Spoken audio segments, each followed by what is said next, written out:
मैं मम्मी से माफी मांगने जा रही हूँ। रोहित हैरानी से बोला। लेकिन जो भी हुआ उसमें तुम्हारी कोई गलती नहीं है, तो तुम किस बात की माफी मांग रही हो? ऐसे तो मम्मी की हिम्मत दिन पर दिन बढ़ती चली जाएगी। और पापा ने भी तो तुम्हें यही कहा है कि तुम्हारी कोई गलती नहीं है, तो फिर तुम माफी मांगने क्यों जा रही हो? मुस्सा कहने लगी। पापा जी को दवाई लेनी होगी, और वह भी मम्मी जी के कारण खाना नहीं खा रहे हैं। सब अगर जिद पकड़ कर बैठ जाएंगे तो कैसे काम चलेगा? इसलिए मैं ही मम्मी जी से माफी मांग लेती हूँ। इतना कहकर वह बिना रोहित के उत्तर की प्रतीक्षा किए कमरे से बाहर निकल गई। पीछे पीछे रोहित भी चल पड़ा।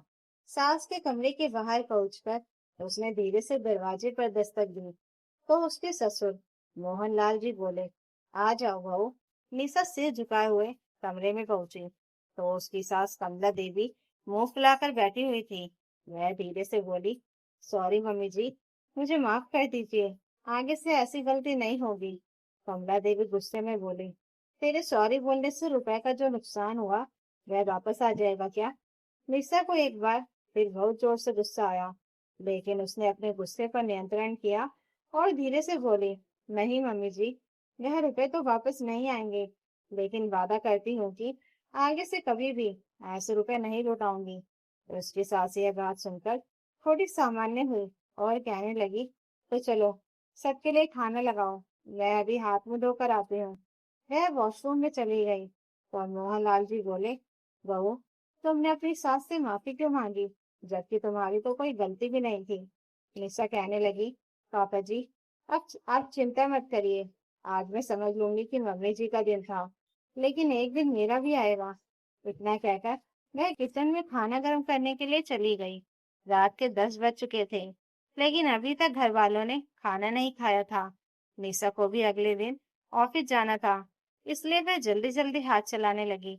रोहित भी आकर उसकी मदद करने लगा, लेकिन निशा के दिमाग में तो लगातार सास की बातें ही घूम रही थी। आज सुबह निशा ने ऑफिस से छुट्टी ली हुई थी, क्योंकि उसका भाई विकास इंटरव्यू के सिलसिले में उसी के शहर आने वाला था। उसने सोचा था कि वह एक दिन के लिए आ रहा है, तो कहीं बाहर क्यों रुकेगा, उसके घर पर ही रुक जाएगा। वैसे भी वह घर पर केवल 1-2 घंटे के लिए ही रहने वाला था। उसके बाद इंटरव्यू देकर वह शाम को निकल जाने वाला था। निशा ने खाना वगैरह तैयार कर लिया था। उसका भाई 11 बजे तक घर आया। निशा की माँ ने उसके ससुराल वालों के लिए उपहार में कपड़े, फल और मिठाई वगैरह भेजी थी। निशा की सास के लिए उन्होंने खास कत्थई रंग की साड़ी भेजी थी, क्योंकि कमला देवी को कत्थई रंग बहुत पसंद था। इतने पर भी कमला देवी कुछ खास खुश दिखाई नहीं दे रही थी। वह तो बस यही देखे जा रही थी कि बहू ने अपने भाई के लिए इतने पकवान क्यों बना लिए हैं। निशा ने भी ज्यादा कुछ नहीं बनाया था। उसने कढ़ी चावल, आलू परवल की सूखी सब्जी और रायता तैयार किया था। साथ में उसने थोड़े से पकोड़े भी तले थे। इतना खाना भी सास की आंखों में चुभ रहा था। खैर, खाना खाने के बाद विकास इंटरव्यू देने के लिए निकल गया और शाम को 4 बजे वापस आया और अपना बैग लेकर जाने लगा। तब निशा ने उसे एक नई शर्ट और 1,000 रुपए देते हुए कहा, ध्यान से जाना। विकास रुपए लेने से इनकार करने लगा, लेकिन निशा ने जबरदस्ती उसे रुपए देकर भेज दिया। हॉल में बैठी हुई कमला देवी ने भी सारा दृश्य देख लिया था। विकास के सामने तो उन्होंने कुछ नहीं कहा, लेकिन उसके जाते ही वह गुस्से से फट पड़ी और कहने लगी, अपने भाई को 1,000 रुपए देने की क्या जरूरत थी, और उसे नई शर्ट क्यों दी तुमने? तुम्हारे पति की कोई पुरानी शर्ट दे देती तो भी काम चल जाता। मैं तुम्हें अपने भाई पर पूरा घर नहीं लुटाने दूंगी। अब तो वह इंटरव्यू के सिलसिले में अक्सर ही हमारे शहर आता रहेगा। वो क्या तुम हर बार उसे 1,000 रुपए दोगी? यह सुनकर निशा को बहुत तेज गुस्सा आया। वह कहने लगी, मम्मी जी, मैं कोई आपका घर नहीं लुटा रही हूँ। आपको पता है कि मैं नौकरी करती हूँ, तो क्या अपनी सैलरी में से मैं 1,000 रुपए अपनी खुशी से अपने भाई को नहीं दे सकती?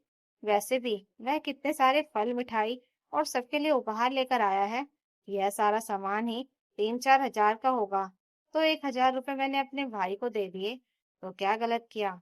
अगर मैं उसे कुछ नहीं देती तो वह भी क्या सोचता कि मेरी शादी कैसे परिवार में हुई है, जहाँ से उसे कुछ नहीं मिला। और वैसे भी सारा खर्च तो मैंने अपनी सैलरी से किया है, तो आपको इतना बुरा क्यों लग रहा है? तब उसकी सास गुस्से में भड़कते हुए बोली, एक तो तूने उसे 1,000 रुपए दिए, नई शर्ट दी, और ऊपर से अपने भाई के ऊपर तूने इतना सारा राशन भी बर्बाद किया।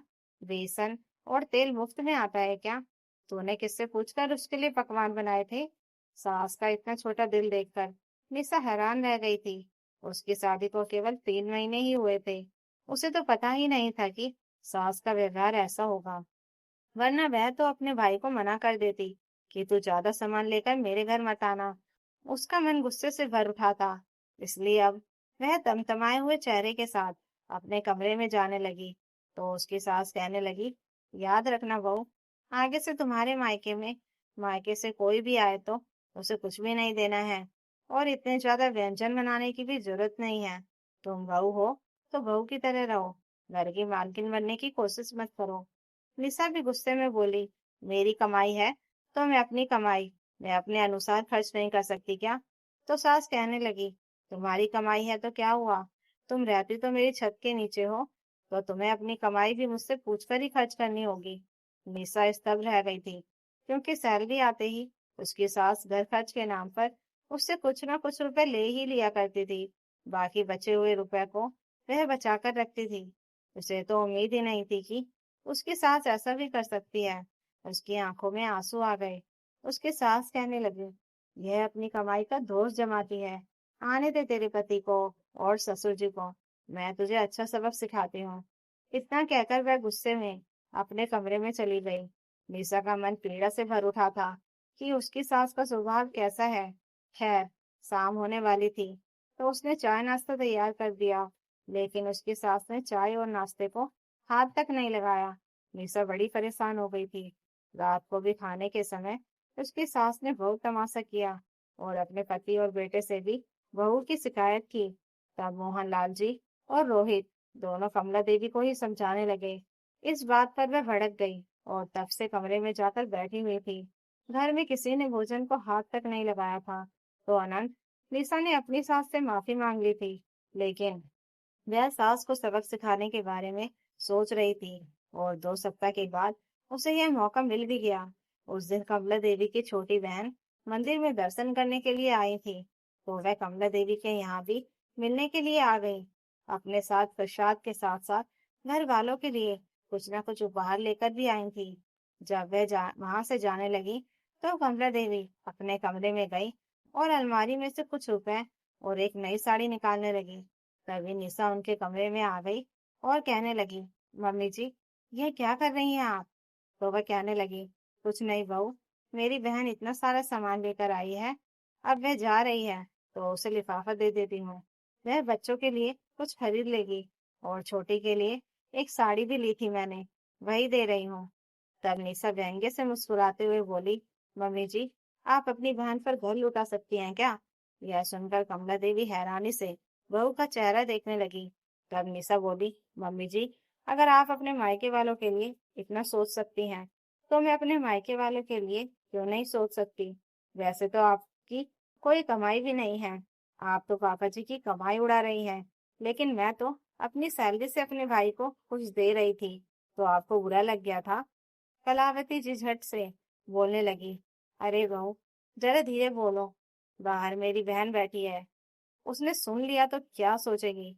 और निशा हल्के से मुस्कुराते हुए बोली, तो आप यह क्यों नहीं सोचती कि अगर मेरे मायके में यह सब पता चला तो वह लोग क्या सोचेंगे?